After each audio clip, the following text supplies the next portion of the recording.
Okay, so hello everybody. I am going to work on something a little different here tonight. This is kind of a test. We'll see how this works out. But anyway, why is it doing this? I don't want it to do that. So let's go back over to here. Okay, so we are. I'm just working on. Uh, I'm going to have an interview with several people, and I keep getting this terrible echo. So I'm going to use this headset and see if I can get this dialed in while I review somebody that I actually came across today. I've seen him actually a couple other times and made comments on his program, but anyway, nobody um, appears to be watching. Matter of fact, I need to check this. So just hang with me just a minute. Again, this is a little bit of trying to work out some technology things. Hey, if you're watching, let me know. Say hey or something like that. So that'll give me an idea of if we actually have things going on and you can hear what I'm saying, hear what I'm doing. I am going to talk about this guy named Barry Odell. Barry Odell is a preacher at the, matter of fact, let me show you this here, at the Mammoth Springs Church of Christ in Arkansas. I don't really know anything about him. Other than we've talked a time or two and he wasn't real happy with me. But I'm going to point some things, I wonder why. I'm going to point some things out that he says. Now, I haven't listened to this. I just perused it quickly and I saw a section here of what he was talking about. But my level looks like it's really high. So maybe I want to turn this down. So that level is set at about, we'll go to minus 25 or whatever that means. I don't know. So we'll see how that works. So I really haven't listened to all this. I perused this briefly. I saw what some things that he was saying right here on his little screen. So I'm going to kind of critique this because I can just guarantee you there are things that he says that are just plain old inherently wrong, and he will do, I can predict this, he will do the exact same thing that just about everybody does, and they intentionally misrepresent us because they cannot refute us exegetically, contextually. They cannot deny this. So they come up with, I mean, they can deny it, but they can't do it from a scriptural standpoint. And I'll say this, I know these guys are trying to stand up for what they believe is right, but there are just things in the Bible that is just right there in front of you, and when you deny that, that's a serious problem. So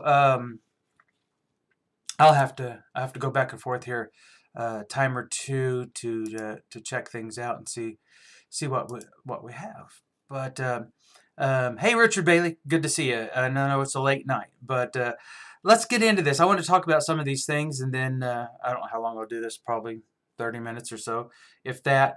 And we're going to listen to what he has to say. We will just jump right into this. If I can find where to go, there it is. Okay, so let me transition back over to here. And let's just listen to what he has to say. So if you can hear the audio pretty good, and if it's a pretty even mix, you might make a comment, and I would appreciate that. But let's hear what he has to say. So I don't know everything that he said, where I'm about 9 minutes and 32 seconds into where he starts. And I'll tell you why. Matter of fact, I'll tell you why this came to my mind. This morning, it popped up that he was live on my Facebook. So I listened to it for a minute. He was talking about the kingdom from Matthew chapter 13. Well, guess what? That is going to interest me considerably because Matthew 13 is about the harvest. And he never once acknowledged that what that harvest was and when it was, and matter of fact, I'm not even sure he got to it. I think I may have rattled him because at the beginning of the program, I asked him a question. I said, how did I put it? Did the kingdom come in its maturity on the day of Pentecost in Acts chapter 2? And I could tell that it rattled him. I was the only one that had asked a question by that point. So I could tell it rattled him. And I don't think he ever really got to the point that he wanted to. I wasn't trying to do that, but, hey, it's a legitimate question. If I'm wrong about it, you can, just show me that I'm wrong, and I'll change. That's no problem. I've changed before. As a matter of fact, I used to hold his position and was very adamant that I was right about that position. And when I realized that I was wrong, I stopped believing that and just simply turned to the truth. I really don't like wearing these headsets, but yeah, it is what it is. Okay, so we're going to pick up here. I don't know what all he said up to this point exactly, other than I did hear a few things, but it doesn't matter. I'll just start right here. I want to show you this. Hey, now you tell me what you think. In fact, several examples of why I call it this. Gnosticism is this idea of I love a person or a group of people. I turn this up on my end. Spell that. Yeah, spell checker had fun with it too, Connie. Gnosticism. It's existed for a long time. Obviously, it existed in the first century. That's actually not true. Gnosticism did not exist in the first century. You had to have there were pre-Gnostics. I mean, people that were getting there. Matter of fact, I think when you study the book of 1 John, you see that that's what they were teaching. It's this form of pre-Gnosticism. I think they were called cessationists or something like that. But there really were no Gnostics, no full-blown Gnostics in the first century. That was more the late first century. And if you're going to say that John was written, and the works of John, the Johannine writings, if they were written, 80, as they say, like 80, 85 to 96 or something like that, then I guess maybe you would include it in that. But the scriptures do not teach that, actually. You realize the scriptures give a prescription for when inspiration would end, and there would be no writing. There's no more inspiration. There's no more revelation. There's no more gifts of the Spirit. They cease. No more miracles and so forth. And that's all in 70. Now, and that's when this temple was destroyed. And there's for lots of reasons for that, which I'll not go into here. So this is going to take a while to get through this. This is the way this works. But anyway, so I can see why he would say that, but he's just simply misinformed on that. Either he isn't misinformed or I'm misinformed, or we both are to some degree. But they like to say that preterists are Gnostic. Well, that's not true. We don't think we have some information that nobody else has. Now, let me point. Let me roll this a little more, and I'll show you here. You can read about it in the book of Colossians. You can read about it in the book of 1 John, and it has varying teachings. Just for instance, one group of Gnostics taught that the flesh was wholly evil and the soul couldn't be impacted by the flesh, and so that's why they had a problem with Jesus being the Christ. That's the book of 1 John. It addresses that extensively. But the fundamental teaching of Gnosticism, it comes from the Greek term gnosis, which means knowledge. A Gnostic believes that he has special knowledge that nobody else has. All right, you read the book of Colossians, for instance. Okay, so let me stop right here. So here's what you've got. You've got Barry Odell from the Man in the Springs Church of Christ, and he says that, and pastes the label on the preterist, and a preterist is someone who believes that Jesus kept his word. It's that simple, guys. It's just simply that simple. So we believe that Jesus kept his word. Now, when he said he was coming back, and he said when he would come back for the second time, not a third time or anything beyond that, then we are going to hold him to his word. And so we look around and we say, hey, he actually did mean what he said and did what he said because he meant it. Now, when we're looking at old Barry Odell here, here's what he says. Matter of fact, here's what I'm going to do. I'm going to do this right here. I'm going to just show you him, and here he is. He says that we think we've got the only truth, that we're the only ones that know the truth. Okay, anyone who has ever known anything about the churches of Christ knows that their teaching, and Barry teaches this, I'll guarantee you he teaches this, that they're the only ones that have the truth. Now, you cannot deny this. You can't get around it. It's just what they teach. Now, I think that's pretty arrogant. You know, one of the things about being a member of the Church of Christ, and this is kind of a phrase that we had years ago, is that we are Christians only, but we are not the only Christians. Now, that came about at the Restoration Movement, and I think that it's true. Sometimes we get the big head and we think that we are the only ones who have salvation. Hey, I got news for you. Just because somebody has those three words on their building, Church of Christ, does not make them a Church of Christ. Now, they'll say that about us, but it's not okay for us to say that about them. And I'm not indicting all of the people that worship in that building, but I am indicting those who want to promote this narrative that they're the only ones that are right and they have the only information that is correct. And then they look at someone like me and want to paste that on me, and they don't even consider it about themselves. So who's the Gnostic here, Barry Odell? Just asking you. So we're gonna move on a little bit here. And the book of Colossians is all about the Christians being complete in Christ. And you see it come out in Colossians chapter 2 where Paul... I hope the sound level's pretty good. Don't let people impose on you these things that Paul calls in Colossians 2:23, will worship. Gnosticism says, I have special Why would they worship wheels? that you don't have. So when we talk about the AD 70 doctrine... But that's the exact same thing that he says, and he believes. He's got information that nobody else has, and everyone else is wrong. I've watched sermons on it. Every single time, every one of these guys says something like this, and I've got several here. He's not saying what I thought he was going to say. We have chosen to study the Bible. All right. Well, that's great. I guess none of the rest of us have. Was he just smart aleck there? I think he was. Matter of fact, I know he was. That's pertinent. The basics of preterism are so simple you overlook it. Okay, so preterism is another thing that this doctrine is known as, and preterism comes from I think it's a Latin word that means past. And again, they believe all prophecy is past, all prophecy is fulfilled. So sometimes this doctrine is known as preterism or full preterism. And so one of their we believe Jesus kept his word. The basics of preterism are so simple that you overlook it. All right. In one sermon, the guy was preaching on a particular passage, and he said, "Do you see that? I know you probably don't. They just don't understand." Talking about people like me. I kind of think this is a false teaching. He might be. They just don't see it. They don't understand. Speaking negatively about preterists. And they need to. So this is why I call this doctrine eschatological Gnosticism.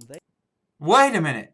So by using the term eschatological Gnosticism, is he being mean? Is he coming up with a phrase that's meant to be detrimental to those it describes?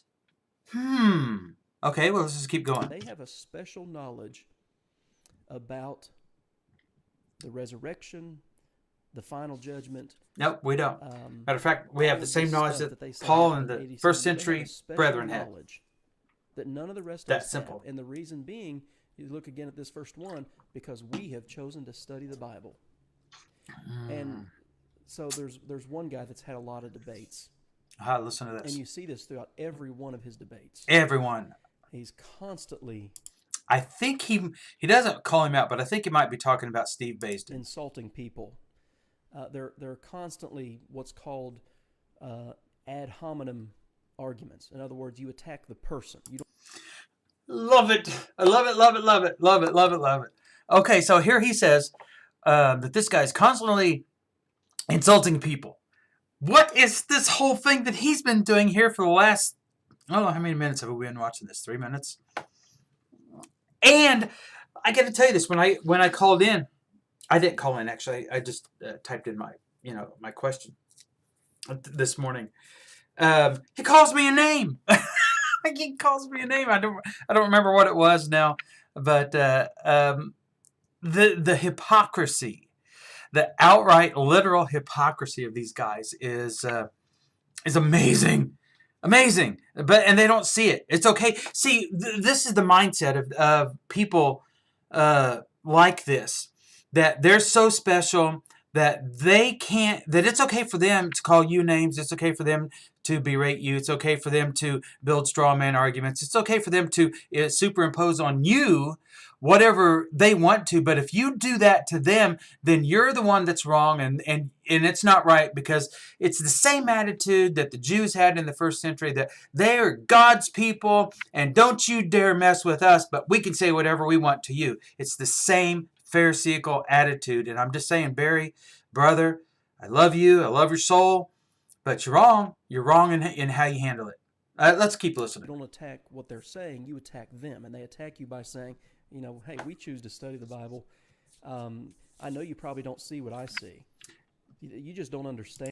If he didn't believe that about himself, then when he studies with a Baptist or a Pentecostal or a Catholic, it doesn't matter, any denominational person, or if he's a conservative Church of Christer and he might be talking to a liberal Church of Christer, he's going to make the exact same claim to them, that we have studied and this is right and we're right and you obviously haven't studied enough.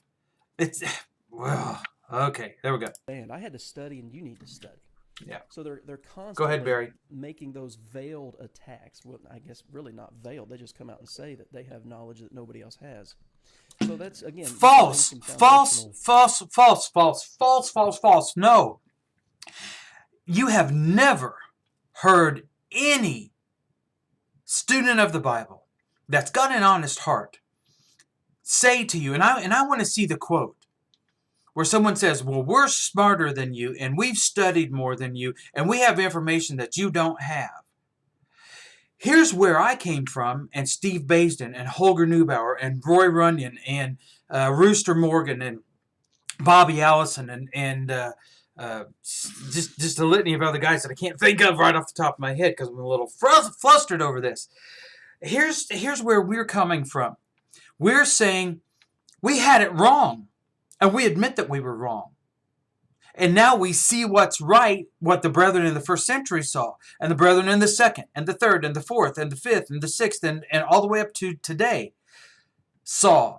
Not everybody, but there were some, and you can rest assured, if there were honest hearts through the last 2,000 years, that they saw the truth. Now you might say, oh, well, see, he's saying we don't have an honest heart. I'm not saying that you don't have an honest heart. That's between you and God. But I will say this, those who love the truth and want the truth, follow the truth when they see the truth. It's just plain and simple. Sometimes it takes a while to get there. It took me a long time. I saw it a long time ago. I buried it deep down, and it just grew and grew until I couldn't ignore it anymore. Okay, I'm going to get off my soapbox and keep going. Principles here that you're going to see with this particular teaching. Here's a claim that they make. They claim this is the most consistent way to understand the Bible. Now, that is true. I don't know who else is claiming it, but I've said that, and I didn't hear anybody say it until I said it. Then I realized other people were saying it, and this is the most consistent thing. That was one of the things that got me to turn to the truth and away from the error. And to see the consistency was it was so powerful, and it just tied this stuff together. I actually had a preacher say to me not too long ago. This was before COVID, and they walked me out of the building because they didn't want me there, and they told me not to come back. And on the way out, we'd talked for probably an hour.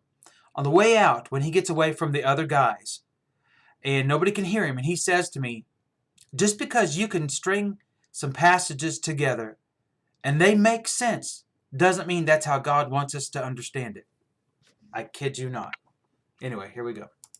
Now, when he was an elder and a preacher. They're consistent with that because everywhere they go in the Bible, they go to AD 70. Everything points them to the destruction of Jerusalem. and again, I'm not exaggerating when I say everything. Well, it is true. That's why it's called the culmination of the ages. And all you got to do is see that in Hebrews chapter 9. It's the consummation of the ages. It's when everything comes together, comes to its fruition. So if you want to charge us with saying, well, everything points to 70, everything does point to 70. It points to the destruction of the temple. It points to the end of the age. It points to the end of the old covenant and the beginning and the fullness of a new covenant being, coming at that point. It points to the kingdom coming at 70 in its maturity, as well as the church. And it points to ongoing fulfillment, and it points to salvation. By the way, Barry, you teach that there is no salvation today, whether you know it or not. Okay? Everything. See, he said okay. I'm just kidding. Perhaps the most important thing to know in this line of teaching is that they've written their own dictionary. And I don't mean they went out and published a dictionary. All right. But if you understand the fact... Okay, I have to comment here. We've written our own dictionary. Okay, so let me show you something. I'm going to turn in this Bible that I own. Okay, you ready for this? This is in Revelation chapter 1. And I'm going to hold this up to the camera. I'm going to see if I can get you to see this good enough. How's this? Okay, if it will focus on that, I want you to look at the first verse.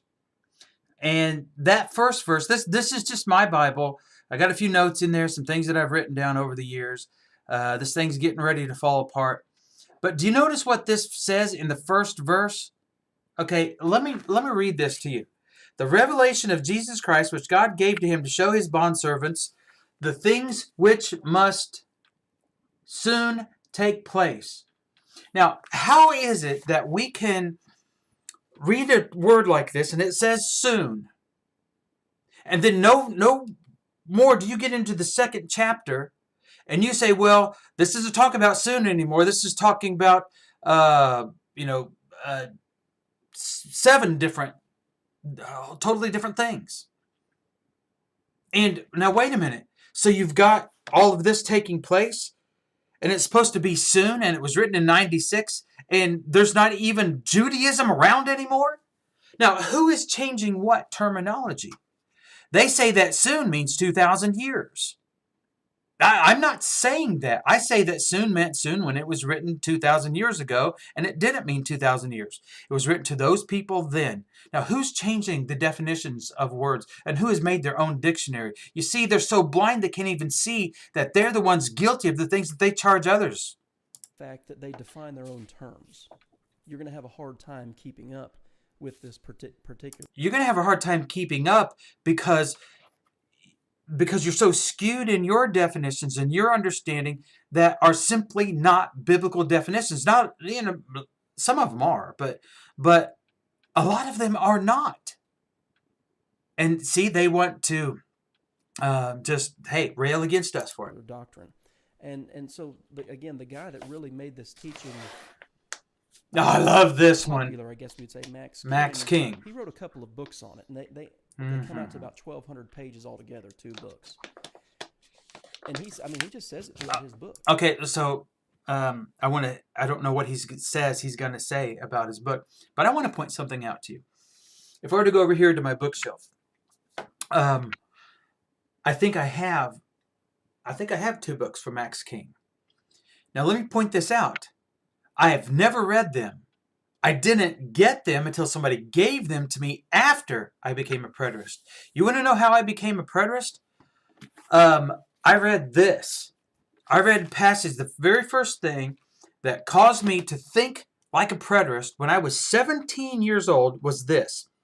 Do not think that I came to abolish the law or the prophets. I did not come to abolish, but to fulfill. For truly I say unto you, until heaven and earth pass away, not the smallest letter or stroke shall pass from the law until all is accomplished. And when I read that, it became very apparent to my 17-year-old way of thinking that the law of Moses would not pass away until heaven and earth passed away. Well, that creates a huge problem for those of us in the Church of Christ, because we understand that the law of Moses has passed away. And at that point in my life, I would have pointed to Colossians chapter 2 and verse 14 and quoted it to say that it was nailed to the cross. Of course, I didn't understand what that meant.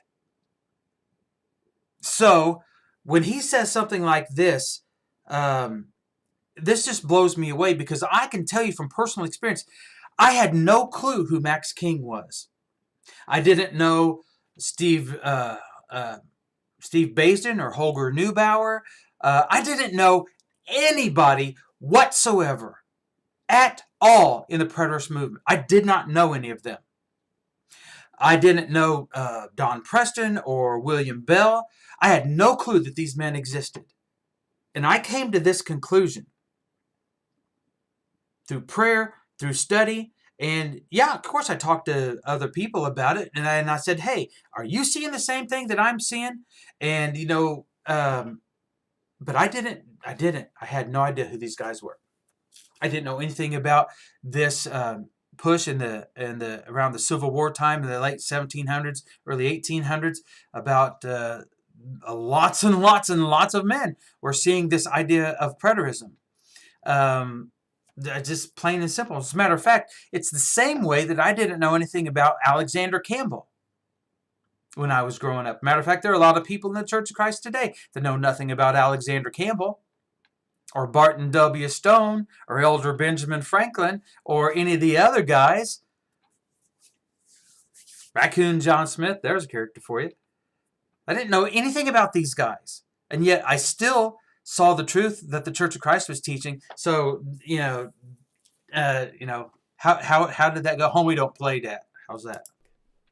That they're going to define their own terms, and that's exactly what they do. So I'm going to give you some examples of what I'm saying. So they say it's the most consistent way to understand Scripture, and I guess when you write your own dictionary, when you define your own terms, I guess you could make that claim, and in fact they do. So now wait a minute, was he being smart aleck there? Was he making fun of us? Oh, it's okay for him because he's right and everybody else is wrong. Let me give you a couple examples. Okay. Heaven and earth. Okay, so Matthew chapter 24. And wait, I have not heard him talk about this. So you and I are experiencing this. Matter of fact, I need before we get into this, I need to check what I got going on here. Okay. So I haven't been able to look at any of these comments, and so Barry says, okay, I'm gonna be fair about this. If I misunderstood what you said, and maybe you didn't call me a name or called us a name, maybe I should have said it that way. And if that's the case, then I apologize about that. But did you disparage us? The answer to that is absolutely yes, you did. Let's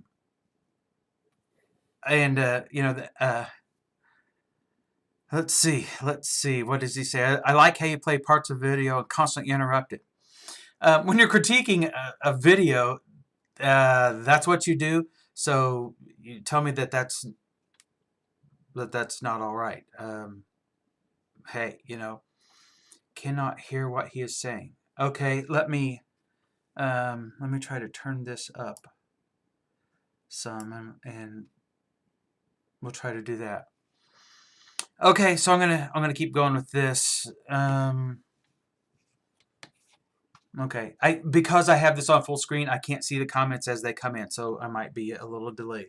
But I want to hear what he has to say here about. I need to do this. So I need to get to here. I want to hear what he has to say about Matthew 24 and verse 35. Again, if we're listening to this from the beginning, I'm just trying to get a handle on some software. So I thought this would be good because I really wanted to do this. And that's why I'm checking sound levels and that kind of thing. So if you can't hear this, I turned up the video portion here, so we should be able to hear Barry a little better. I want to hear what he has to say about Matthew 24 and verse 35. It looks like he's going to talk about heaven and earth equaling Old Testament Israel. Well, actually, he's right about that. That is 100% correct. Let me say this before I listen to this. I was talking to a well-known publisher of a Brotherhood magazine, and I asked him, I said, "Brother," name deleted. I don't know why I do that. Maybe just trying to be respectful. I don't know. But maybe I shouldn't. But anyway, so I said, "Brother," name deleted. Is there any place? Here's a Greek scholar, right? At least so he claims. He's fluent in Greek.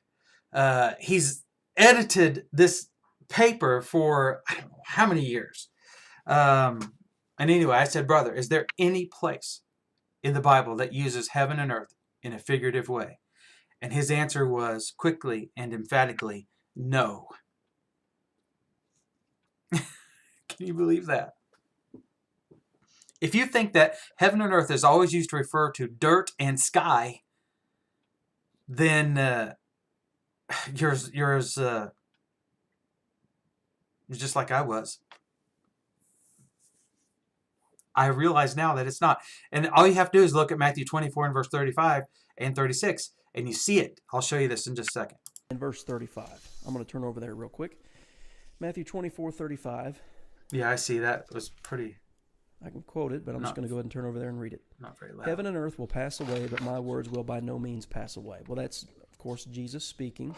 It's in the context of the destruction of Jerusalem. And they preterists, those who believe in AD 70 that Jesus came back then and the end of the world was then, judgment was then, resurrection was then, they say heaven and earth here in Matthew 24:35 means Old Testament Israel.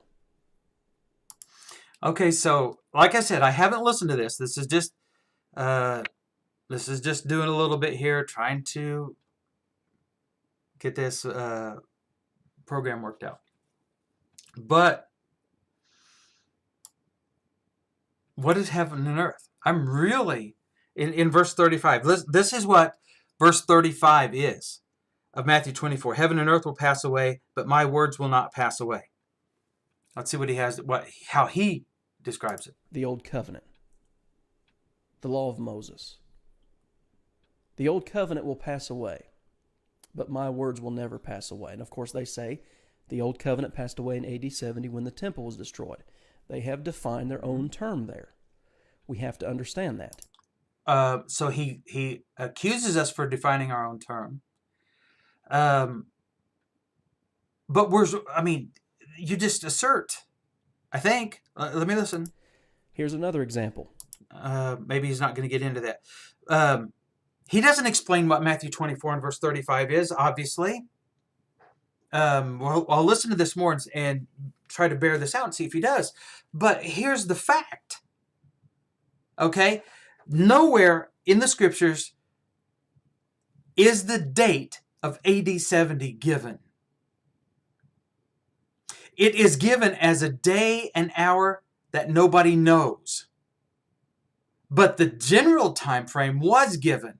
It was in their lifetime. How do you describe verse 35? I want to hear this.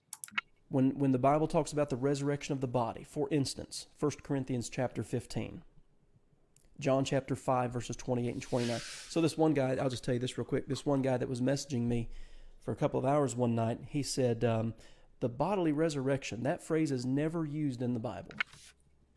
Of course, he believes it was a spiritual resurrection, and I'll explain that here in just a minute. And I knew that. I wonder if that's me. Before he even made his point. Talking with him for a bit.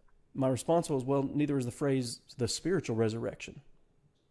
He didn't answer that. So, again, if that was me, I don't know why I wouldn't have said, but 1 Corinthians 15, I think it's verse 42, says it's sown in corruption, it's raised a spirit. I mean, how much? That's a whole lot closer then you can even ever come with a bodily resurrection. Listen to this. So is also the resurrection of the dead. It is sown a perishable body. It is raised an imperishable body. It is sown in dishonor. It is raised in glory. It is sown in weakness. It is raised in power. It is sown a natural body. It is raised a spiritual body. Is that where you do the mic drop? I got to have a little fun with it. Otherwise, I might just not have any fun. But anyway, here we go. Now, let's keep listening. And I dare to say that he's not going to explain what verse 35 is. And you want to know why he won't explain what verse 35 is, guys? Is because we don't really know. I mean, I know now, but to admit, for Brother Barry to admit, or any other Church of Christ preacher who is a futurist, the same futurist, by the way, as the Pentecostals are, you have a rapture, you got this, what's it called, tribulation. It's all just the same thing as premillennialism and dispensationalism. You just have your own spin on it. The Lord's church in the first century was looking for all of those events to take place in their lifetime, because that's what Jesus said. That is the New Testament Church of Christ. Let me listen. Matter of fact, I should have done this a second ago. I need to check this again. And John Holt is right. Everything does point to the end of the age, which was in 70.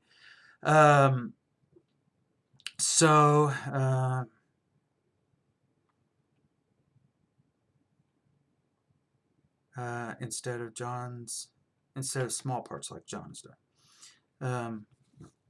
Okay. Well, I guess if you don't want to be critiqued, the best thing to do is to not put it out there. But if you want to discover the truth, then put it out there. And like I've said before, and I'll say this to Barry, I'll say this to anybody else. If I'm wrong, show me. See, here's the thing, though. These guys, and I really don't know Barry. I really don't. I mean, I respect him for trying to preach the gospel and trying to reach the lost. I do.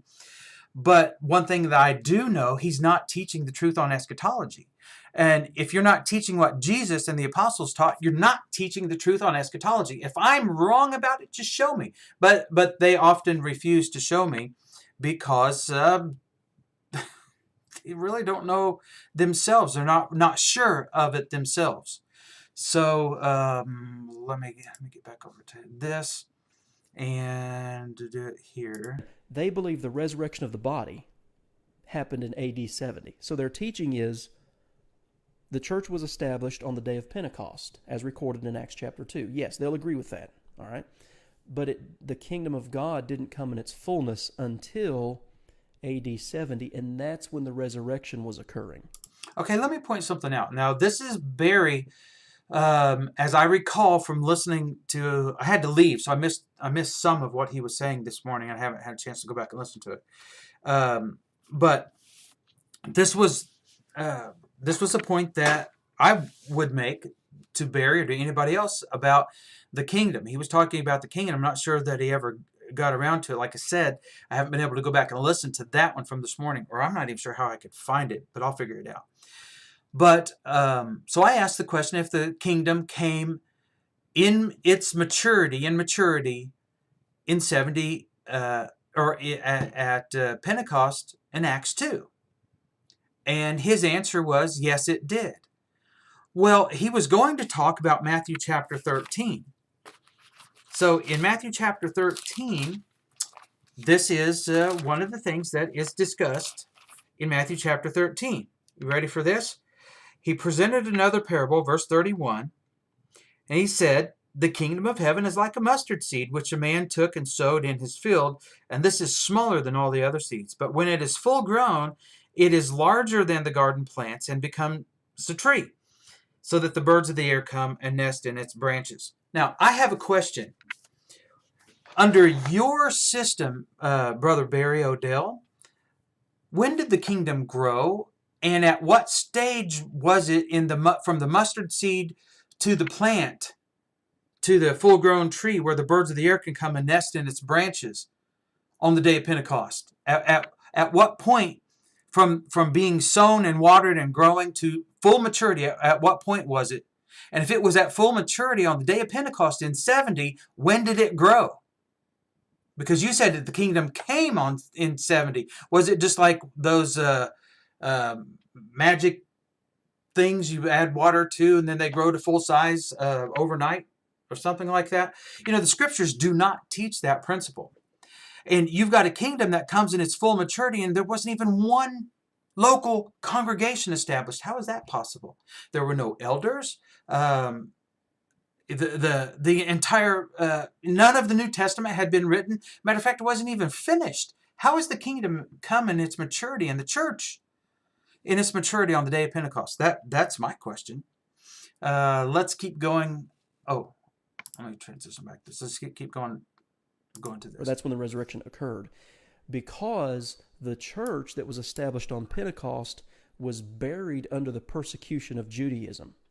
And when the temple was knocked down, Judaism was not... Oh, wait a minute. I want to say something also, because I missed this. And a moment ago, he said something about the resurrection of the body. Let me say this.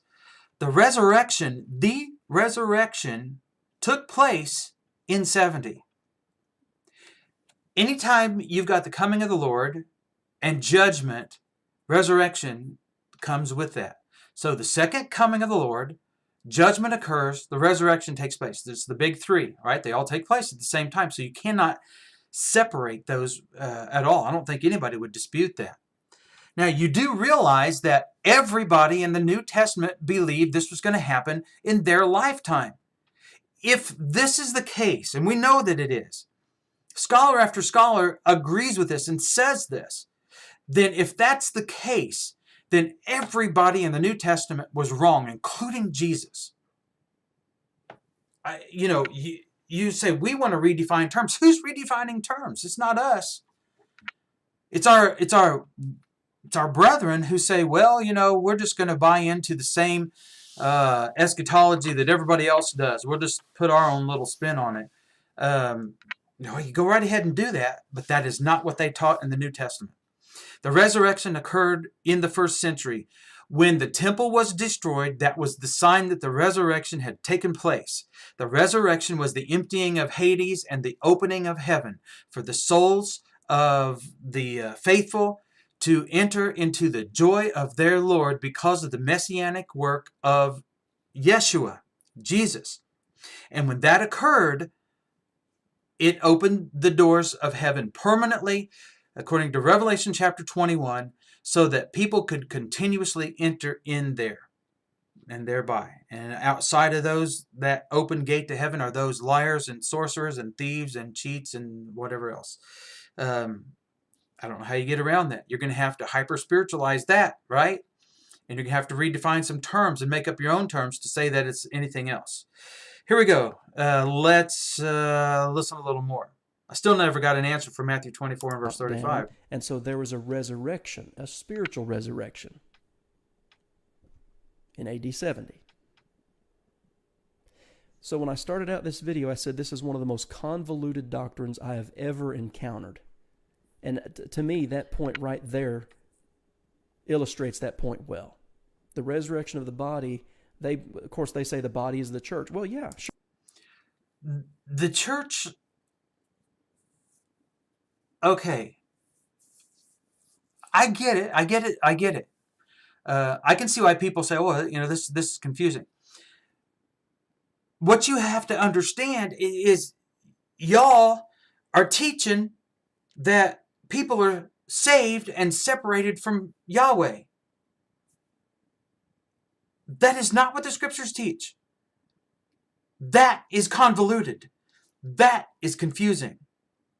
Consistency demands that if you are saved, if you're in a saved condition, that you are now in good graces with the Father and can be with Him. That is what salvation is. No more being separated. Now, this resurrection that took place in the first century were these souls belonging to Yeshua because of His atonement, who are able to be with their Father. No more separation. Isaiah 59, verses 1 and 2. Right? Sin separates. We get that. That's the death of Adam that caused, Adam was separated from God in the garden. Wasn't allowed to come back. There's a type and antitype there. There's a shadow there. We see all these things, and how do they get so convoluted? It's because we've bought into the narrative of the Jews who rejected the Messiah in the first century. And there's this group that has done that ever since then and has rejected that truth and bought into the narrative of the Jews. And they're still doing it today. And it's very, very popular. The truth is not always popular. Now, talk to any member of the Church of Christ and they're going to tell you, oh, well, we're a very small group among all the religions of the world, but we're the only ones that are saved. What does that say? Sure, in some passages it is. Colossians 1:18, Ephesians 1:22 and 23. There are a lot of verses that talk about the church being the body. 1 Corinthians 12, Romans 12. A lot of passages deal with that.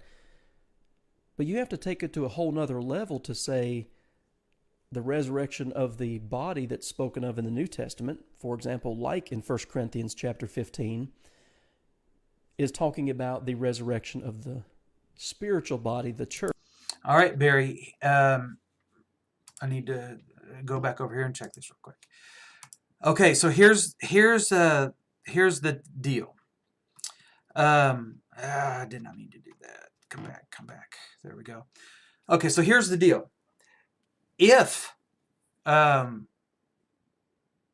body and the physical resurrection is so pertinent, so prevalent from Matthew through Revelation, okay, why is there nothing said about it? There's just simply nothing said about a physical resurrection. It's just not there. Why would it be so convoluted, as you put it, for these first century inspired writers to be preaching about something that everybody is supposed to be looking forward to, and yet they never come out and say it? Do you not have a problem with that? And yet they do come out and just outline the fact that these are souls in Hades, that these are departed souls, these are the dead ones. It's just time after time after time after time that terminology is used. So the problem that I have is they did not teach in the first century what you are teaching in the 21st century. I'm going to go with what they taught in the first century. That's what I'm going to do. All right, let me transition back over to here and let's listen to a little bit more. I never got his definition, his explanation of Matthew 24 and verse 35. Matter of fact, here, let me see if I can do this a little justice for him. I'm not trying to put words in his mouth. But here he says, heaven and earth will pass away, but my words will not pass away. So is that the transition verse, or is verse 36 a transition verse? If there is a transition verse, which I say there's not. So he says, heaven and earth will pass away, but my words will not pass away. So here he says that heaven and earth passing away is somewhere between this generation that will see all of these things take place. It's not that. But it's not necessarily verse 36 because that transitions to a new thought. So you've got verse 35 somewhere there in the ethers, kind of in limbo. How do you, Barry, and just answer me here, in the comments. Let me flip over here. No, nothing there. Answer me in the comments. How do you describe verse 35? If heaven and earth is literal, how does it fit in between verse 34 and 36? You're going to have to put a transition at verse 35, but that doesn't work, and you and I both know that. So you still got verse 35 completely on its own, when that's not how the writers put it, the inspired writers. It's not how Jesus used it. So I just, I've got a great explanation for this. it means what it says. And he defines what heaven and earth is. He says that heaven and earth will pass away, but my words will not pass away. Often the traditional answer is, well, the words of Jesus are so strong and so powerful that they're going to last forever, even long after the earth is destroyed. Well, that's perfect in theory, but you're going to have to find a passage that says that the earth will be destroyed. There are plenty that say it won't. Ephesians 3:21, for example. World without end. Unto the age of the ages is what it really is, but unto world without end. Right there it is. And where contextually did they even ask about or consider the world being blown to smithereens? Where is that in the context? So I would love to hear his explanation on verse 35. I have a feeling he will not do it. He'll refuse to do that. So Barry, I'm asking you, for my sake, if I'm wrong, just show me what verse 35 means. Let's listen a little more here, because I said I was going to do this for about half an hour, but I think it's going to be a little longer. Church when the temple was destroyed. It really is a strange doctrine. So here's another point about them. I can understand why he would say it's a strange doctrine, because it is strange to him. I mean, he's never considered it. He says he's read books and listened to debates and that kind of thing, but here's the thing about this. Most people in the Church of Christ, I actually had an elder. I was with a man that I was an elder with. Name redacted. He actually told me that the people in the first century could have cared less about the temple in Jerusalem. Those were his words verbatim. Where on earth would any Christian today, 50 generations later, come up with that? Well, it's because you're 50 generations later and you think like a person in the United States, not living in or near Jerusalem, or having Jewish heritage or background, or even understanding what the temple was about. That's the only way that a person can say something like that, out of sheer ignorance. And I was there at one point. Jesus said, it's a time of tribulation such as never been or ever will be. Doesn't that alone tell you that the destruction of Jerusalem was something super, super important for all the time for us to understand? And if we don't do our due diligence to figure those things out, then we got a problem. Now we'll get back to this. Writing their own dictionary. I was listening to a lesson by one the other day, and it said, the preacher said, 2 Peter 3 is Matthew 24. It is. Is he really gonna deny this? Let me see. So they connect a lot of passages together in an attempt to make them seem consistent. Okay, Barry, let me ask a question for Barry or anyone else.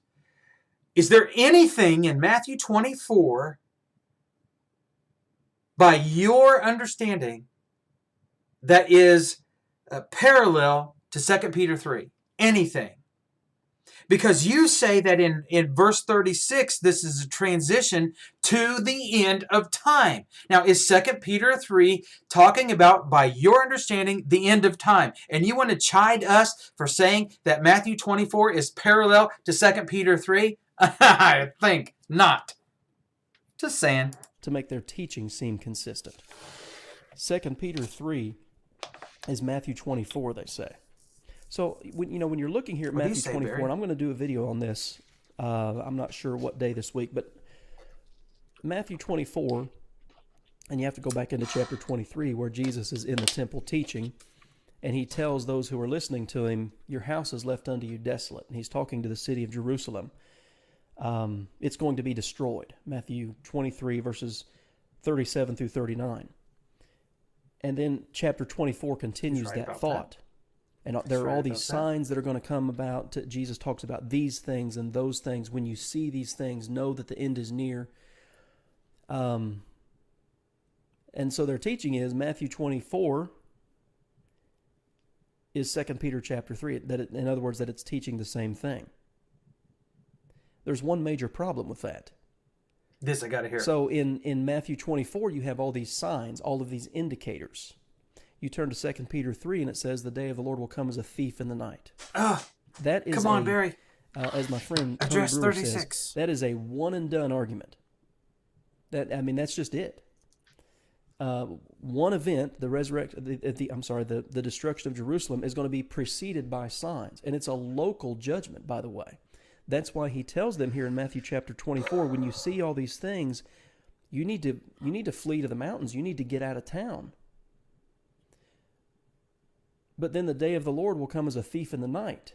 2 Peter 3 and verse 10. 1 Thessalonians chapter 5, verses 2 through 4.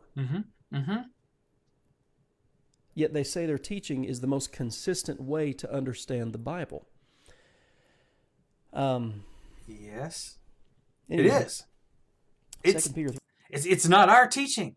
It's the teaching of Jesus and his apostles, the writers of the New Testament, the preachers in the first century, and the Christians in the first century. This is what they all understood because this is what they were taught. So is there anything in 1 Thessalonians 4 and 5 that is the same in Matthew chapter 24? Anything? Is there anything in, let's say, 2 Thessalonians chapter 2 that is regarding anything in Matthew chapter 24? How about 2 Thessalonians chapter 1? Anything there that is in the same regards to Matthew chapter 24? Anything at all? Who's picking and choosing? Who's choosing terms and redefining terms? Brother, it's not us. Now, you can either say, yes, there are things in Matthew 24 that pertain to 2 Peter 3, that pertain to James 5 for that matter, or 1 Thessalonians 4 and 5. By the way, do you realize that in 1 Thessalonians 5, he tells them that they are waiting for the coming of the Lord? You realize that, right? If that's the case, if they're waiting for the coming of the Lord, then the coming of the Lord occurs at the same time of the judgment, and that's the same time as the resurrection. What were they expecting in their lifetime? It's right there. How do you explain that? And verse 35, heaven and earth will pass away, but my words will not pass away. Where does that fit in there in limbo? I got a great answer for that. But I'm going to keep listening. 3 is Matthew 24. And then another thing they say is there's no transition verse in Matthew 24. And like I said, I'm going to do a video on Matthew 24 to explain this stuff further. But Jesus I'm looking forward to that. Throughout Matthew 24 talk about the resurrection. I keep saying the resurrection. He does talk about the destruction of the city of Jerusalem. And again, when you look at verse, just for instance, verse 22. Let me find it here. All right, verse 22. And unless those days were shortened, no flesh would be saved. But for the elect's sake, those days will be shortened. Then you go down to verse 29. Immediately after the tribulation of those days, you have these phrases that indicate these things, those days, things they're going to see in the city of Jerusalem. And again, he tells them to leave. When you see these things, get out of Jerusalem.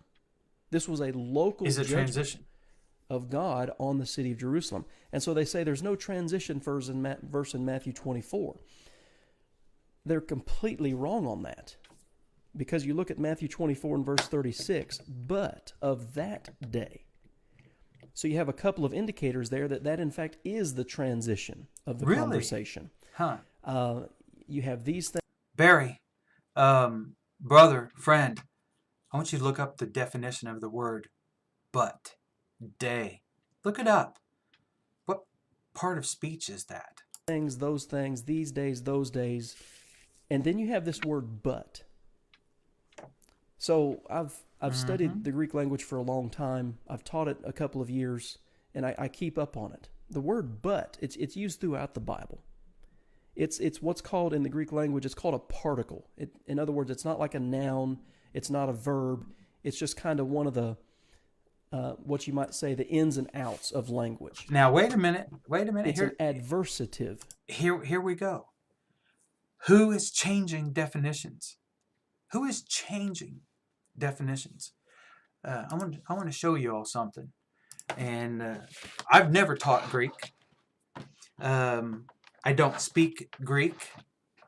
But let me do this here. But I can read English. And I can read the exact same things that Brother Barry reads. And I can understand them exactly the same way. And I'm going to show you how he just redefined a word. He's doing the exact same thing that Schofield did with verse 3, because he didn't like the word. He couldn't he couldn't deal with it. So he had just changed the word, just outright changed the word. Eventually he changed it back, but either way. So I'm going to show you this here. And if you look at the Greek word is, well, I kind of highlighted the wrong thing. I don't know how if I could, oh, there we go. It's day. Now, let me just show you this. Day is a conjunction. What is a conjunction used for? Let's just ask this question. What is a conjunction used for? So you got day, and the definition of this is, let me try to make this bigger so it can be seen. But, and, now, a connective or adversative particle. A weak adversative particle generally placed second in its clause, but on the other hand, and. It's a conjunction. Moreover, indeed, now, on top of this, next. Okay, so what they want to say is that you've got this this transition here taking place. Let me go back to this. You got a transition taking place. It's a conjunction. How are you going to deal with the rest of these? Are you going to redefine them 8 times to change of topic? Put you in a pretty hard spot. Particle. In other words, you have this and these and those, but that's the transition word. And not only do you have the word but then you have, he says, of that day and hour. And so you have this transition from these things, those things, these days, those days. It's really to number one, but, and then that day. And throughout the first 35 verses, you have all of these signs and all of these indicators, and even Old Testament prophecy from the book of Daniel mentioned. But then when you start reading in verse 36, no one knows, not even the angels of heaven, but my Father only. But as the days of Noah were, as the days of Noah were, so also will the coming of the Son of Man be. Well, how did the days of Noah come? Well, they were just going about their normal life until it started to rain. There were no indicators of it. It started happening. That's the language that's used. That is not true. That is not true. All you have to do is go back to the record in Genesis and answer this question. If it's going to be just like, if the coming of the Lord, the resurrection, the judgment, the second coming, the end of time, the blowing the earth to smithereens is going to come just like in the days of Noah. And that's what it says. That is what Jesus said. Am I wrong about that? He just said it. Look at this. Matthew chapter 24. What does he say? Let me read this to you. But of that day and hour no one knows, not even the angels of heaven nor the Son, but the Father alone, for the coming of the Son of Man, the parousia of the Son of Man, will be just like in the days of Noah. And he says there was no signs. It just happened all of a sudden. I got news for you, and anyone that cares to listen. God told Noah it's going to rain in 7 days. Did he have any warning? Were there any signs? When God said it's going to rain in 7 days, get in the ark, do you suppose that was a sign? Just like in the days of Noah. Here's the general time. Did he know that time when that first raindrop was going to fall? No, but he knew that it was going to be on the seventh day. So I agree. It was just like in the days of Noah. I agree with Jesus on this one. So I'm just laying this out for you today, kind of setting up the study and where it's going to go after this. But this may be one of the most important points to understand. If you don't know how they define their terms, if you don't know what they're talking about when they're... We don't even know how he defines his terms. I mean, it's just arbitrary. Well, this is going to work here. So if that's the case, then the other 8 times that but is used in the Olivet Discourse, is it a change of thought? Or is it simply a continuation of thought because they only asked one question, not 3? They're talking, you're going to have trouble grasping it. Just like them saying, well, the resurrection of the body is not really the resurrection of the body, this body. It's the resurrection of the church from persecution. If you're not resurrected while you're alive, you have no hope of being resurrected after you're dead. And not to mention that the resurrection has already taken place. If it hasn't taken place, there can be no salvation. Do you got that? Most of the people in the Church of Christ believe that you go to heaven when you die. They've got it right. Of Judaism. There are a lot of other things, but these are some of the most basic ways that I know to illustrate it for you. So I'm gonna quit it today. I just wanted to lay some of this stuff. Okay, so I'm gonna have to quit it today too. Now let me say this, and I'm gonna say this just as simply as I can. All right, and I appreciate Barry, and I appreciate what he's trying to do. I really do. I have no animosity towards him. And the answer to that is yes, Mark Dots. I am live right now. So I know it's late, but hey, when the inspiration hits you, you got to do it. So that's where I'm at right now. So I have no animosity towards Brother Barry Odell, none whatsoever. I appreciate him for taking a stand, but here's the thing. It's not good enough to take a stand to take a stand. You take a stand on the truth, and you have to let the truth lead you where it will, not where men tell you the truth should lead you. That's the problem, and that's the problem in the Lord's church today. It's a huge problem. And I'm taking a stand for what's right and for the truth. And that's it. And I think Barry is taking a stand against Jesus. He doesn't even realize that. And that's the part that concerns me so much. I'd love to see him teach the truth and lead people to the truth and use the powerful gospel and the power of prophecy the way the Lord intended for us to use it throughout the ages to convert people. And if we're not doing that, then we're leading people away and leading them astray, not leading them to the Lord. If we want to say, how are you going to answer the Muslims, brethren? How are you going to answer the Muslims when they say, well, Jesus was a failed prophet because he said he was coming back? They get it. He said he was coming back in the first century, but he didn't. How are you going to answer them? The best argument that you've got is to beg them to believe you. It's not a very good argument.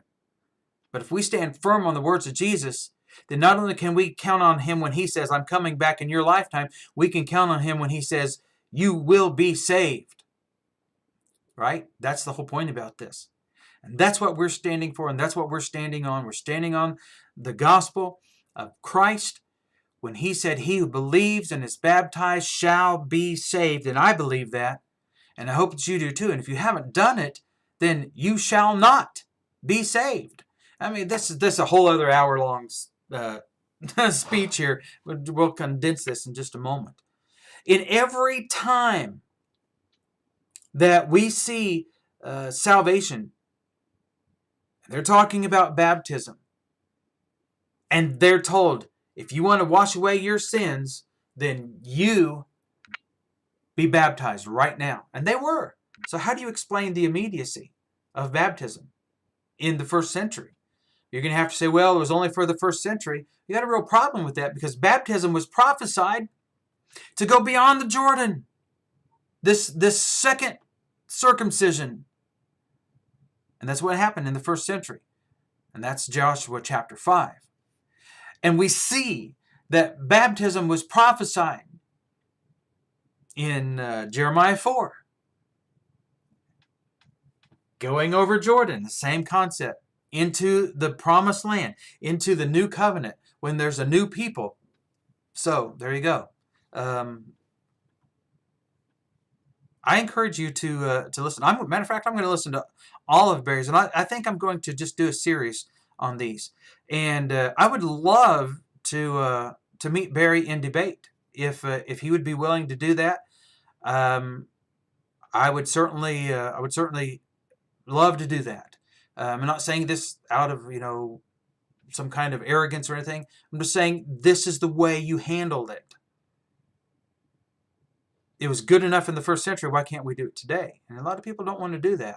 I used to be opposed to it. I used to think that debates were wrong, that they were sinful, that you weren't supposed to do that. It's because I didn't understand what the scriptures actually meant. Debaters of men is not a negative thing. The way it's stated there is, but that's not talking about in first century or 21st century terms. It's first century terms. Having a debate and exchange of ideas is not an unscriptural thing. And matter of fact, it's a very good thing, and we need to be doing that more and more so that we can air our differences and come to the truth. If I'm wrong about something, I will change. But, Barry, if you're wrong, will you admit it and change and follow the Lord and what He said and what His apostles taught? There you go. I'm going to end this. I love you all.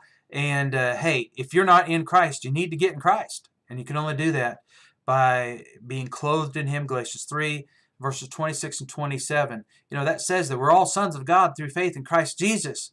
But do you realize that He says if you're baptized into Christ, you are clothed in Christ? There you go. I'll talk to you all later. You have a good night. Thank you so much for watching. And, hey, share this video. Like it. Tell your friends about it. Tell your enemies about it. They need to hear it too. So I'll talk to you all later. Thank you.